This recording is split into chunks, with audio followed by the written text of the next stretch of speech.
in our individual and personal ways, we call upon the Holy One who sustains our lives and who inspires us to live with compassion, kindness, peace, and justice. We ask for daily guidance in all of our personal relationships, in our workplace and our play, and in our community involvement, that we might model the possibilities of peace and justice in everything we say and in everything we do. We pray for wisdom and compassion within the hearts and minds of all world leaders who have the power and the responsibility of making decisions that impact the presence of peace and justice.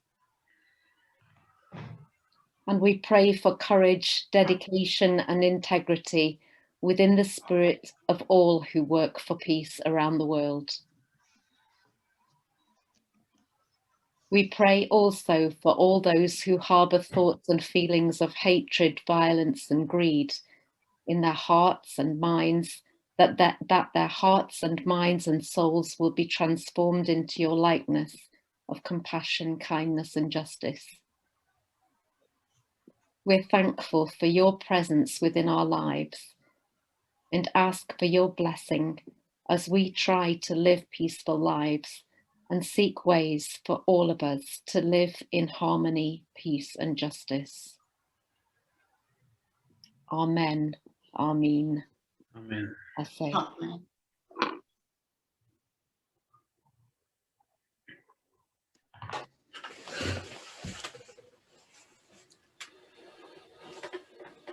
Today is the anniversary of the death of George Floyd.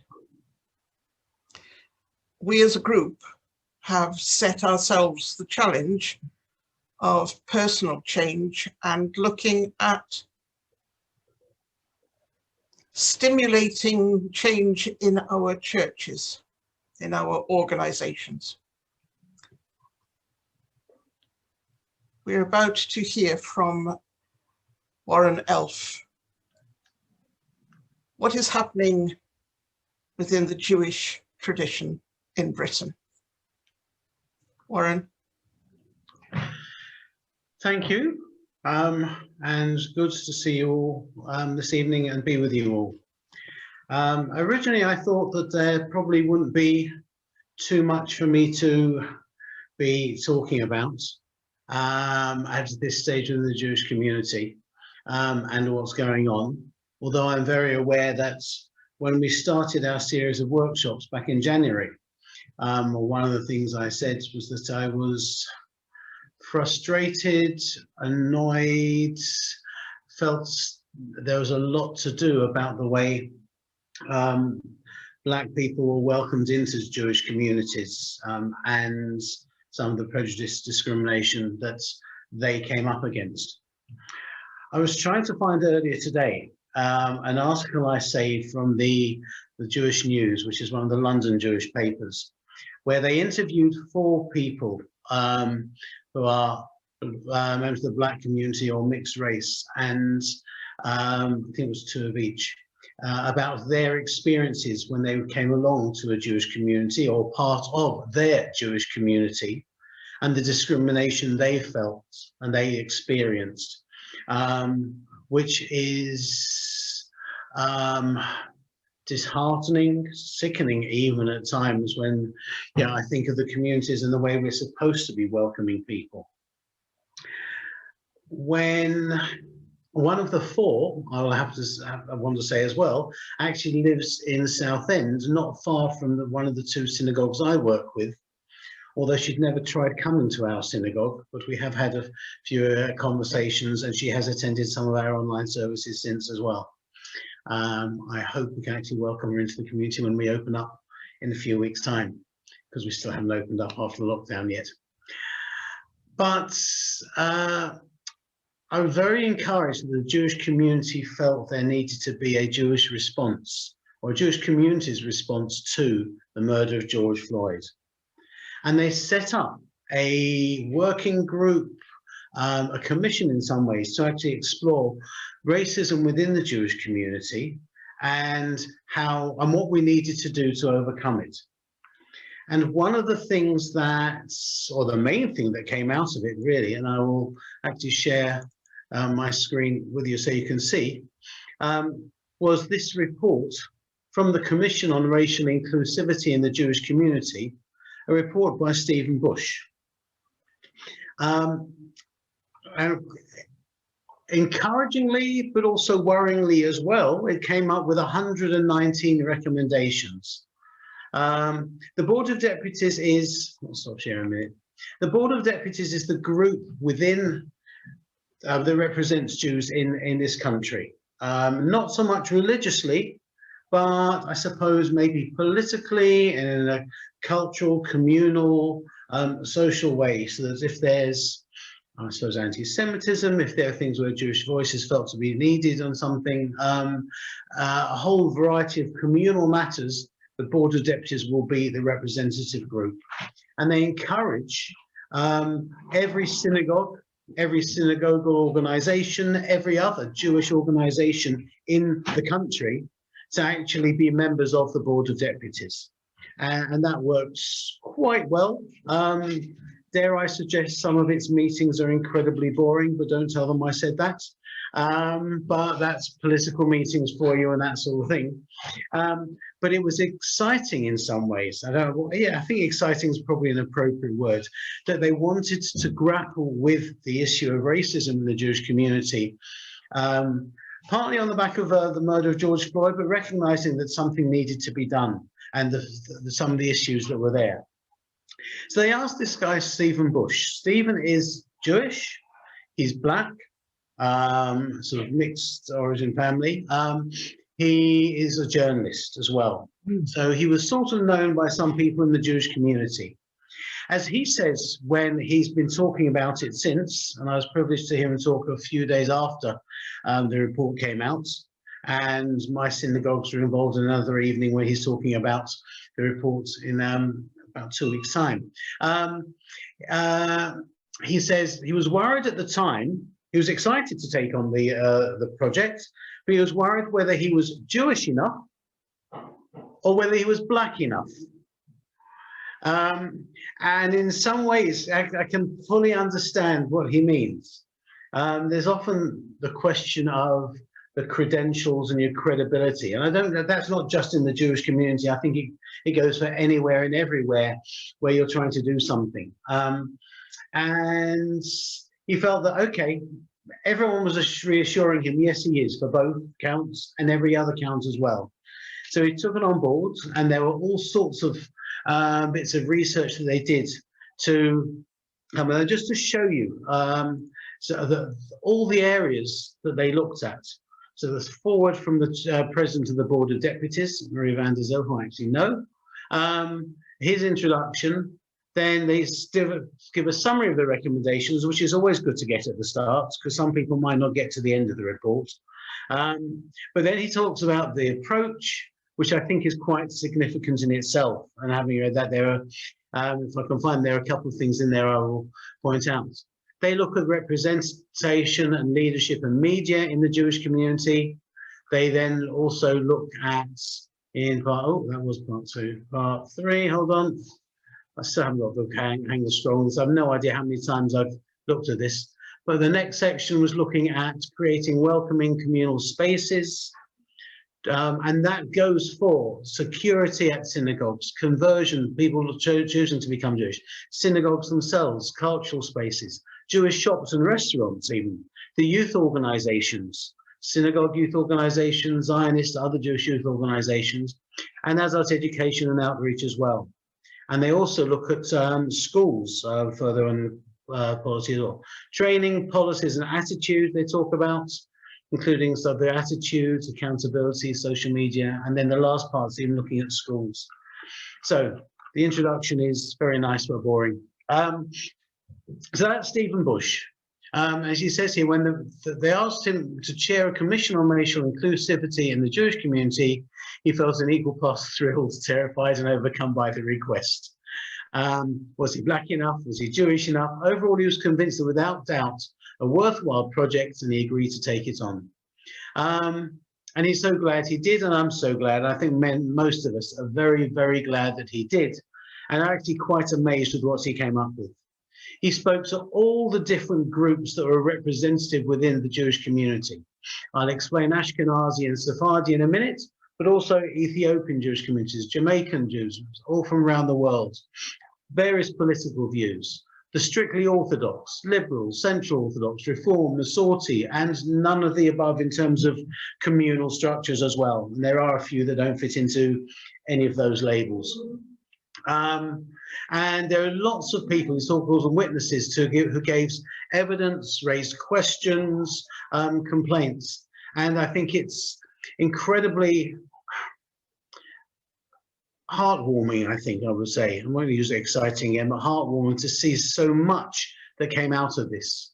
And he talks here as well about the different sections. So he's those two people, I think. Was there anyone else with them? Two Adams? Yeah, no. And looks at the terms of reference, and yeah, they played around with that slightly. So he talks here about trying to enhancing the communal life of Black Jews, Jews of color, and also he talks of Sephardi, Mizrahi, and Yemenite Jews. When we talk about the Jewish community, the majority of Jews in this country are Ashkenazi. They are from North European communities, be it those who fled the Nazis in Germany, Poland, Austria, who managed to get out, and Russia, anywhere across Northern Europe. But also there are, I suppose, a growing number of Sephardi Jews. Those who might have originated, Sepharad is Spain in Hebrew. So Spanish, Portuguese Jews, many of them would have been expelled from Spain in the Spanish Inquisition at the end of the 15th century, made their way across Northern Europe, southern, northern Spain, Northern Africa and Southern Europe. I'll get there in a minute. And so some came through the Netherlands into the UK, but some come from other countries as well, even some of the Middle Eastern countries. And there's sort of some Mizrahi and Yemenite Jews. Those tend to be those who originated more from the Middle Eastern areas as well. So it was felt to add them in, partly because they felt that they were so discriminated against within the Jewish community as well, which isn't terribly encouraging for a nice, welcoming Jewish community, to be honest. That anyone who isn't white, North European, and sort of fits into that little stereotype, feels that they're not catered for in the Jewish community. Quite worrying to a large extent. So Stephen got to work, and basically there are, as I said, 119 different things which I will run through, but I think I want to look at as well just the different sections before we come to all of these, the different sections within the whole experience here that we're talking about. So the first section he was looking at was to do with the visibility in the community. Hold on, how do I get this across? Come on, go. So visibility in communal bodies. And one of the concerns very much was that it's mainly what he's actually called it Ashkenazation, Ashkenazivity, something. There aren't many non-white faces in Jewish bodies in all areas of Jewish communal life. And he looked at a whole range of testimonies from different people. And it came over very clearly that it wasn't just Black Jews who were experiencing this prejudice. It was actually all of these groups. But on one level, the focus had to be on the experience of Black Jews as well. And I'm very encouraged that that sort of has come out. But a lot of the recommendations can be wider than that in terms of the reach. So he has looked at all of these different things. So there's the visibility. how Jewish organizations represent the concerns of a racially diverse community. And that's focused on advocacy within the community. Who are the Jewish community advocating for? It looks at hosting speakers, which speakers are invited, how are they vetted, and those sorts of things. And yeah, are they saying things that are appropriate or not, as the case may be? Visibility in the Jewish media. Questions as to whether Black Jews and Jews of color are actually visible, whether they're seen in Jewish newspapers and Jewish media in other shapes or forms, and how to address that. And then addressing that Ashkenormativity he talked about, addressing racist content, visibility in the rabbinate. How many Black rabbis do you know? Because I'm not sure there are many Black rabbis at all in the UK. There are a few in America. There are a few more in Israel. And the whole racist thing in Israel is also quite difficult. I mean, there are Ethiopian Jewish rabbis, or rabbis who originated from there, others from Africa now as well. And there are a few other rabbis around the world. But in the UK, we have not come across many Black rabbis, which is, I suppose, a bit of a sad indictment in itself. Just stepping back a tiny bit, one of the things Stephen said in his introduction to the report was that, yeah, the Jewish population in this country is less than 300,000. I think the last census was around 240,000, although it's reckoned that probably it's nearer 280, 290,000, maybe even 300,000 Jews in the UK. That's about 0.5%, isn't it? 0.05% of the population. It's quite a small proportion. But then some people turned around and said, how many Black Jews are there? Is this an issue? And probably the number of Black Jews in the community is a similar proportion to the number of Jews in the country. So any Jews that are turning around and saying it's an insignificant number to worry about, they need to step back and think, well, okay, why should the British government or anyone else worry about us? Because we're a similar proportion in the country as well. But actually, anyone who's there and anyone in the community needs to be considered, because basic Jewish teaching, the first one is we're all made in the image of God. And therefore, that's the starting point. And yeah, everyone is worth considering. And I think Stephen talks about that really well. He then also talks about, and there are some sections I was quite surprised the way he focused. So things about study tours and things, and that wouldn't have been something I would have thought of, but he talked about making sure that the representation and organization of those was commensurate with the groups being considered and where you were going to and those sorts of things. All sorts of questions about security, which I will come to, and welcoming people into the communities as well. Guests, people who are choosing to become Jewish and attitudes to them, behavior in synagogues in particular and cultural spaces. And then he goes on to the youth organizations, adult education, but also training and policies and attitudes. And those are the things. So in about 5 minutes, knowing me, it'll be a tiny bit more, I'm going to try and focus on some of those aspects. So I'll call up into, again, on the screen, the whole question of some of these points and these recommendations, rather than try and go through the whole report. So as you can see, there are sort of testimonies, reflections. I think the way he's gone through this is very commendable, and so it's clearly he's someone who's put a lot of thought into this and made sure it is very representative of what's needed. So he talks about visibility in the communal bodies. The first recommendation I want to look at is the fifth one. The principles of anti-racism and the celebration of diversity should be embedded across all relevant areas of advocacy, which on one level you would have thought would be natural, I would hope would be natural in there, but clearly suggests it's not been in all areas of Jewish life. And I think that's something that hopefully is going to be taken on board. And then the seventh point, communal leaders should endeavor to avoid speaking of Jewish and Black communities as if they are two or more entirely distinct communities rather than overlapping ones, which I think is an important lesson for us to think about and to take on. Then if we move on to just addressing the whole question of what he calls this Ashkenormativity, the assumption that Jews are Ashkenazi. The 15th recommendation, Jewish communal newspapers should commemorate key dates for diverse parts of the community, like the Ethiopian Jewish Festival of Sagid, a key European Jewish festival.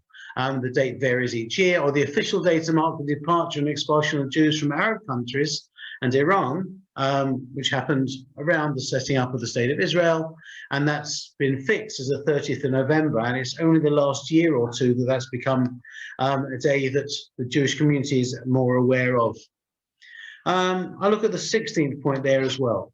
Jewish communal newspapers should not print any hate speech, including lawful hate speech, in a manner that could reasonably seem to endorse it. I am so encouraged by that, because there are times I really think some Jewish papers, and I won't mention them in particular, but one's one of the local ones to Manchester as well, where really there has been stuff that has been printed that is completely out of order. And even if it has not been illegal, it has been so out of order that the editor should have been ashamed. And I was ashamed as a Jew to see that in a Jewish newspaper. So I'm quite pleased to see something like that there. Talking about the visibility in the rabbinate, seminaries should reach out to rabbis who identify as black or of color. For example, in America, where we know there are some there and we know some, to engage with their experiences and promote them as role models. Because if there are not people to identify with, it's very difficult for people to see becoming a rabbi as an option. I don't recommend it. No, I do actually recommend it, I think, most of the time. And then point 21, non-Sephardi seminaries, in other words, those that are primarily, predominantly white, should make it clear that Sephardi, Mizrahi, Yemenites, and I'm supposed to have put black students, are not expected to leave their heritage behind. They should be encouraged to bring it to their rabbinic ministry. And that is also something that is quite sad, that people feel that it's not valued and not wanted. You know, they need to keep that part of them and their identity quiet. And there are some communities, it's a Sephardi community, so you'd expect it to be there. But if they are rabbis of other communities, for people to have felt that they can't express themselves. I'm quite glad that with both of the communities I'm involved with, we use a variety of tunes and things and bits and pieces from some of these communities, and people like them and find them valuable and want to express the fullness of Jewish life and experience, I think.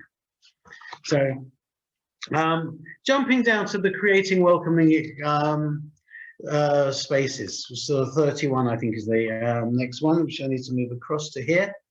So, oops, yes, there we go, profiling. Now, Jewish communities, as I've said, do tend to have security, whether it's a synagogue building, or schools in particular, all sorts of different communities have security, whether it is someone on the door, so before you come in, or as people come in, just checking that things are okay. Sometimes it's there as a deterrent. There have been threats against Jewish communal buildings and synagogues. We're aware of things in other countries in particular. There's not been anything specific in this country for a while, but we know people have been exploring. So sometimes you have security officers, sometimes you have other people inside just to check, or maybe the door's closed. When someone comes, they'll open the door.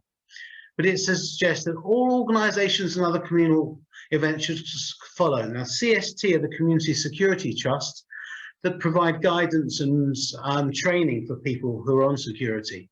So follow guidance, their guidance and the law, and desist from racial profiling. Because there tends to be a situation where if someone isn't white or known, then they are challenged, and challenged in a way that other people who come along aren't. And I mentioned a few months back, about an Israeli who wasn't allowed in because he looked different. And people thought, yeah, if you haven't got your passport, you haven't booked in, then we're not letting you in. All sorts of things like that. And then the bag searches as well. if you are searching someone's bag going into a building, communal venues should consider instituting universal bag searches for every visitor, including regular attendees, so that you're not discriminating against anyone in particular. And if this is not feasible, they should consider the use of objective and proportionate criteria, not based on race, which I think is so important. Complaints and accountability.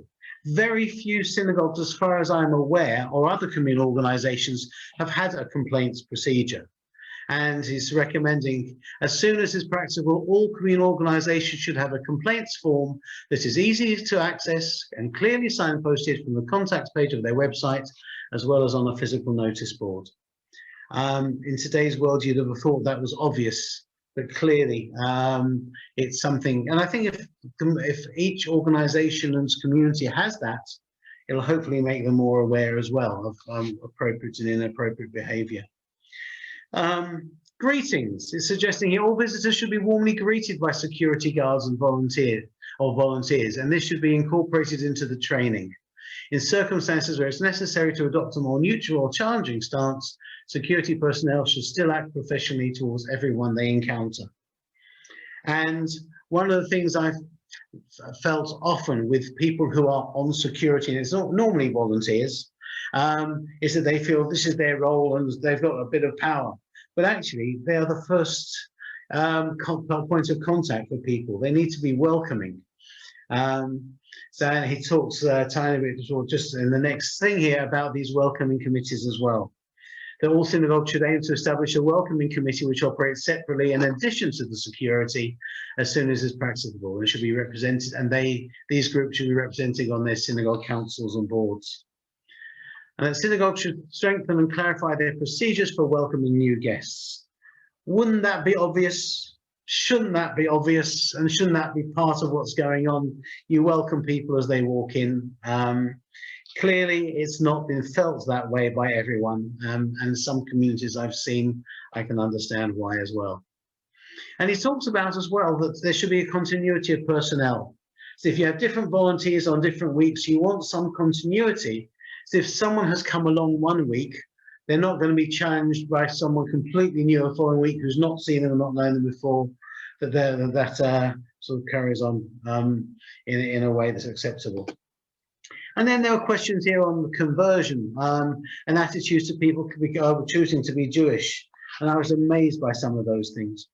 Then there was the whole question in terms of synagogues as well. And I will go down some of these things here because this very much affects our faith communities.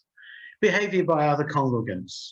It's like, well, surely we would expect decent behavior. Synagogues should periodically use their communication channels, newsletters, sermons, and more to give a reminder of good conduct towards people of all backgrounds. Where other congregants or leaders witness or hear about such situations, they should step in and support the person affected, perhaps by taking aside the person making problematic comments and explaining why these may be hurtful. And I've been aware of that has happened in some communities. And on one occasion, I'm aware of someone walking away because he didn't like being told off. But actually, if that's the situation, so yeah, I'd much rather have acceptable views being expressed than people who didn't have them weren't expressing them. Denominational movements should support their synagogues in developing codes of conduct, training on how to effectively challenge discriminatory language, and building a more inclusive synagogue culture. A complaints process should be provide a route for formal escalation, and should this be required by the person affected. And all synagogues should aim to establish a welcoming committee which operates separately and in addition to security guards. So you can see there's an overlap from one area to another in some cases. And maybe staggeringly, training for rabbis, teachers, and other religious leaders should include modules on diversity, inclusion, and mental health. I would have expected that to be second nature, that to be an obvious part of what's going on. And it talks about the support between the different movements and organizations and denominations, supporting their rabbis and the communities with material. Rabbis who are going to talk about things, make sure they're up to date in their education and knowledge and understanding. cultural spaces, it goes on to shops and restaurants and youth organisations. And I'm amazed by some of the stuff in the adult education and things. It's like, surely just second nature. You want to make sure that, yeah, you are prepared, you know things, the right message is being put over. But there seems to be serious questions about whether everyone has been on the same page in terms of what that is all about. And then racist attitudes in the community, certain terms to use. Quite often in some communities, Yiddish is often used. And there are certain terms in Yiddish. Yeah, Schwarzer has tended to be for a black community, but quite often it is used in a negative way as opposed to a nice, friendly way. You know, we talk about the term Yid, and often if a non-Jew uses the word Yid, a Jew would take offense. But often if a Jew uses the word Yid, then fine, we're talking about ourselves, unless it's Spurs supporters, in which case they've got their own cross to bear, or whatever the right term is for Jewish supporters, I don't know. But you've got yeah, terms, and even the term goy, which in Hebrew refers to nation or people, but often in Yiddish is used in a negative way to refer to someone who's non-Jewish. And then it talks about social media, religious texts and sermons, and yeah, just diversity and equality generally.